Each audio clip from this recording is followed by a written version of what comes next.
ఈ వారంలోనే ఎన్నికల షెడ్యూల్ వచ్చే అవకాశం ఉండడంతో ఏపీ రాజకీయాలు స్పీడ్ అందుకున్నాయి. అన్ని పార్టీలు ఎన్నికల రణరంగానికి సిద్ధమైపోయాయి. అధికార వైసీపీని ఢీకొట్టడానికి టీడీపీ, జనసేన, బీజేపీ ఏకమయ్యాయి. అయితే ఎంతమంది కలిసి వచ్చినా తమదే గెలుపని వైసీపీ అధినేత జగన్ ధీమా వ్యక్తం చేస్తున్నారు. కాగా టీడీపీ, జనసేన, బీజేపీ చేతులు కలపడంతో రాష్ట్ర రాజకీయాలు ఒక్కసారిగా మారిపోయాయి. తాజాగా టీడీపీ, జనసేన కూటమి పరిస్థితి ఎలా ఉంది? వచ్చే ఎన్నికల్లో ఈ కూటమి ఎన్ని స్థానాల్లో విజయం సాధిస్తుందనే దానిపై పైనీర్ పోల్ స్ట్రాటజీ సంస్థ సర్వే చేపట్టింది. తాజాగా సర్వే నివేదికను విడుదల చేసింది. ఏపీలోని మొత్తం 175 అసెంబ్లీ నియోజకవర్గాల్లో టీడీపీ, జనసేన కూటమి 104 స్థానాలను గెలుచుకుంటుందని, అధికారంలో ఉన్న వైసీపీ 49 సీట్లకే పరిమితం కానుందని పైనీర్ పోల్ స్ట్రాటజీ సర్వే వెల్లడించింది. 22 నియోజకవర్గాల్లో హోరాహోరీ పోటీ ఉంటుందని ఈ సర్వే విశ్లేషించింది.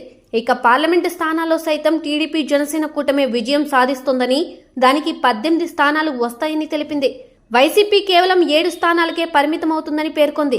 ఈ ఎన్నికల్లో కూటమి 51.5%, వైసీపీకి 42.6% ఓట్లు వస్తాయని సర్వే వెల్లడించింది. ఫిబ్రవరి 2వ వారం నుండి 29వ తేదీ మధ్య ఈ సర్వే చేపట్టామని పైనీర్ పోల్ స్ట్రాటజీ సంస్థ తెలిపింది.